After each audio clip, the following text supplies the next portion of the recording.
Welcome back to Comic Book History. This is episode number 16. And in this episode, we're talking about the Kator Hawkman. And this one, like the original one, was created by Gardner Fox, but the guy who co-created with him is Joe Kubert, the father of the Kubert brothers, Adam and Andy Kubert. Yep. There was the first reband version, which was done in 1989. He was created by Timothy Truman. The New 52 version was done by Tony S. Daniel. Yep. Now this one, it has a little more complex of a history, and he's the reason why DC would not allow a Hawkman appear in their comic books for 5 years because of his confusing thing. He made his first appearance in Brave and the Bold number 34, where he appeared for 3 issues. Yeah, he appeared for 3 comic. He appeared for the following 2 issues, I believe it was. Yeah, I believe it was 2 issues. And then later on, he got, let's see. Okay, he appeared in issues 34, 36, and 42 to 44. All right. He appeared for a few issues of Mystery in Space, issues 87 and 90. After he appeared in Brave and Bold for a couple of times, he later got his own ongoing series written by Gardner Fox, who wrote all the issues. Now, this lasted for 24 issues, and since it was the 60s, the comics came out every couple months, and Fox wrote all the issues. And apparently, this was it was canceled due to low sales, and the character was moved over to Adam and the Adam series, and became Adam and Hawkman for about 7 issues, where the first half was written by Denny O'Neil, and the other half was written by Gardner Fox. I should point out that his known enemies were Beowulf, Linomane. Let's see if I get this correctly.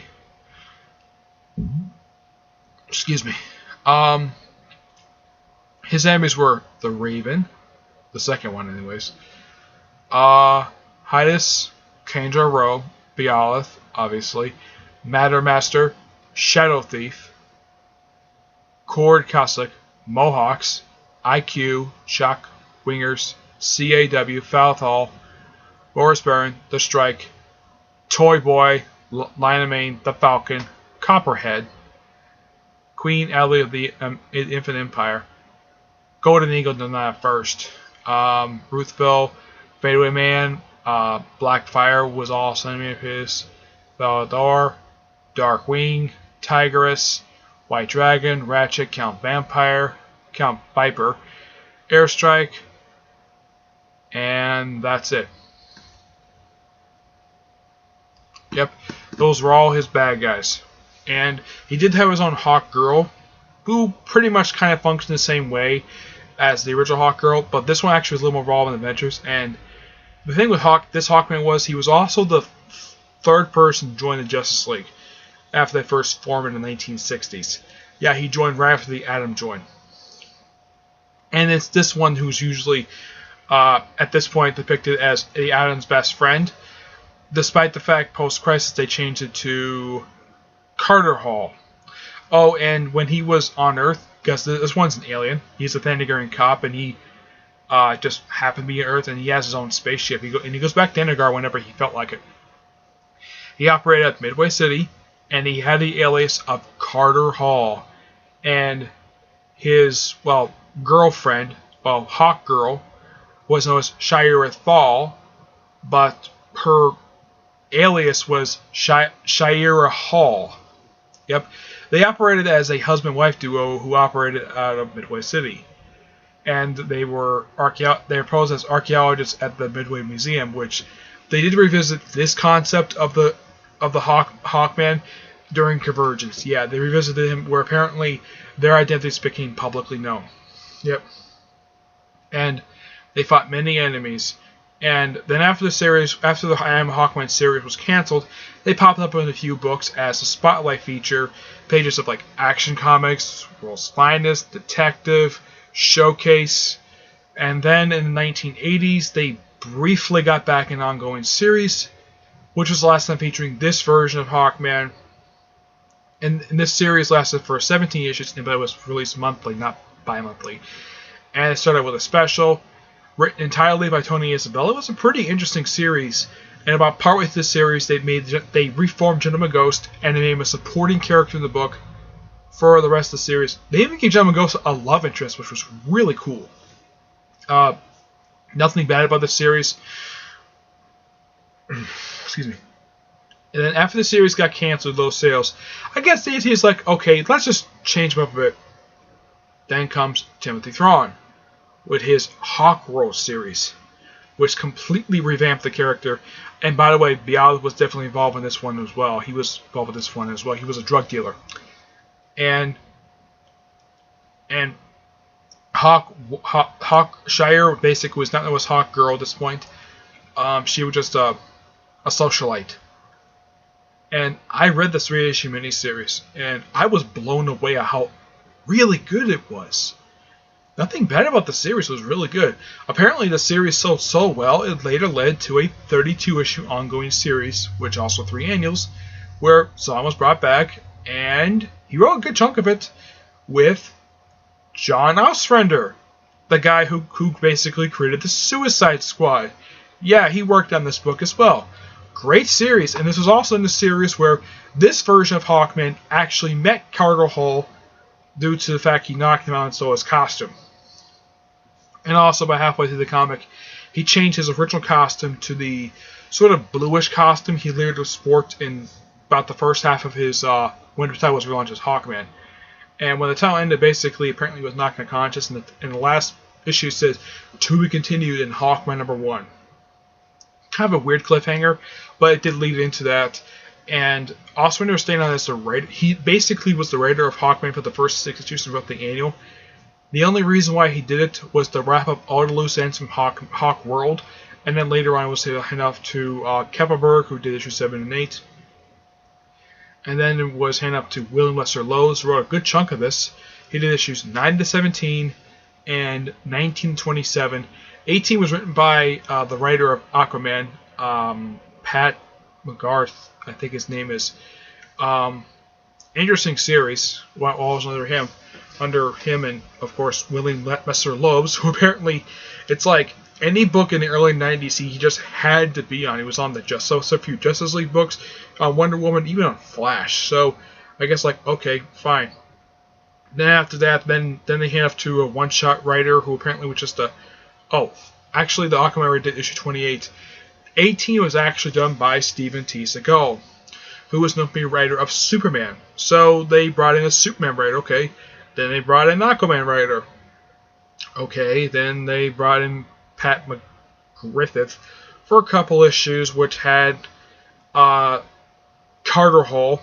By the way, at this point, he had ditched the blue thing and basically went around shirtless.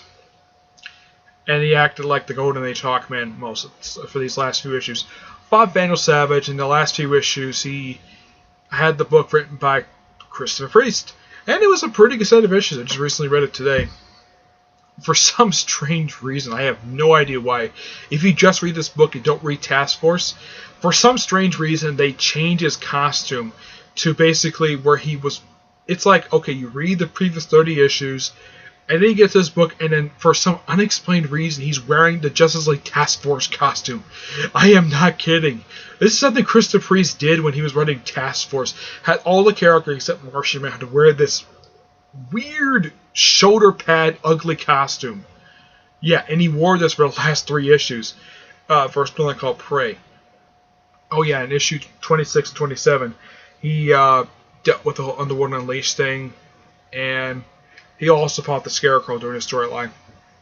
I should also point out, prior to the storyline, a few issues back, he had a crossover with Guy Gardner Warrior and Justice League. I read these issues.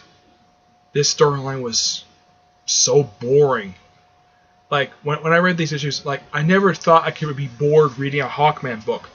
Now, I don't blame Lobes for this. I blame whoever wrote Guy Gardner Warrior to make the book so extremely boring. And no, Joe Jones was not the writer of this book. I don't know who was writing Guy Gardner at this point, but the storyline basically for Warrior was so boring. like, I don't know what the heck that the writers were thinking at DC at this point to have this storyline drag out for so long. Excuse me. And then at the conclusion of the three-parter Prey, Kator Hall died. He died. They did follow up with this, basically what happened to his sword. By the way, his sword is quite interesting weapon. I mean, it's kept in his back like you normally see a ninja carry katana. The sword itself, which had, I don't remember his name, it's basically this triangle blade, and the way he holds it, it's like he holds it like he's holding, like, I don't know, it's not like a dagger per se. It's kind of like it's like, here's the handle right here, and then here's the blade. And apparently after he died, and apparently in the final issue, he confessed that he was in love with Hawkgirl, which I'm sure some of the people who read the book like, it's about freaking time, even though it's the last issue. He confessed her love with her. He loved her, and they kissed, and he fought some last battle with a demon who possessed Martian Manhunter, and he died. Hawkwoman herself wasn't seen again until she showed up in the following Hawkman series in the 2000s by James Robertson and Jeff Johns, where she was given Hawkman's sword. Then after that, she was never seen again, though she was wearing her Hawkworld costume for some reason. I don't know why. Yeah, but then after that, because of this series, they decided to have a very strange editorial mandate where Hawkman could not be used for the next few years until Johns basically brought back Kator Hall. Yep. But there was no more Kator Hall after this. Not until the New 52, where they basically gave a Hawkman series called Savage Hawkman, where it was implied it was Kator Hall, but it was actually Kator Hall all along, and there was a Hawkgirl. And this version was quite weird. Apparently he was the adopted son of the ruler of Thanagar, and he had a relationship with his adoptive sister. They're adopted, it's not biologically related, so it's not creepy. Johnny Blaze did the same thing with Roxanne Sampson because she was his foster sister, so it's not creepy. She died. She supposedly died, and he came to Earth, and then when she did show up during the Hawkman Wanted storyline, which, by the way, this storyline, I believe, actually saved the Green Arrow series, though it doomed both the Savage Hawkman series and Deathstroke, which both of them would later cancel after 20 issues. I should point out most of the series was done by Tony S. Daniel, and then for some strange reason, Rob Liefeld took over the artwork and did the rest of the issues. It was still a pretty decent series. Excuse me, but the series ended with him joining the Justice League of America, where he was part of the group briefly. Then after the group disbanded, showed up United. Apparently he died, came back, and was pretty much involved heavily throughout the Lemire second arc. Then after Lemire ended his run, Hawkman disappeared, stayed at Thanagar. He disappeared for the next few years until he showed up in the awesome Death of Hawkman series written by Mark Andrego and artwork by Alfredo Labursi, I think is pronounced his name, where Hawkman did indeed die in the last issue. It was a team-up mini-series with him and Adam Strange. I gotta admit, this was a really damn good series. I highly recommend it if you want to read something recent featuring Hawkman, read the Death of Hawkman series. It is an amazing series. And it's Hawkman and Adam Strange fighting Despero. Yeah. And it's an awesome series. Not people talk about, but yeah, it was a great series nonetheless.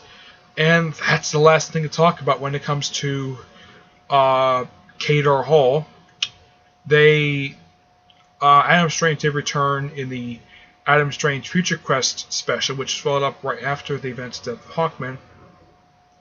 Hawkman himself, he is definitely dead. I don't know when he'll come back. It would just depend. He just died. I think the final issue came out just last month. But it was a pretty amazing series nonetheless. And it's Hawkman being Hawkman. Well, the Kator Hall version. It looks like they kind of mixed in some of the Hawkworld stuff in there, but yeah, it was a pretty amazing series. 10 out of 10, really, I recommend it.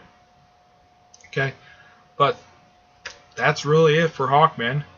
As we'll talk about next episode, I think I'll talk about the X-Books. Well, I'll think of something. I haven't think the X-Books is just an idea. But as for what I'll talk about next episode, I'll think about it. I just want to talk about Hawkman because, well, awesome character.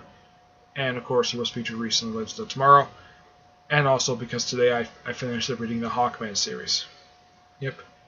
But until I see you in my next episode for this series, I will see you there. Bye.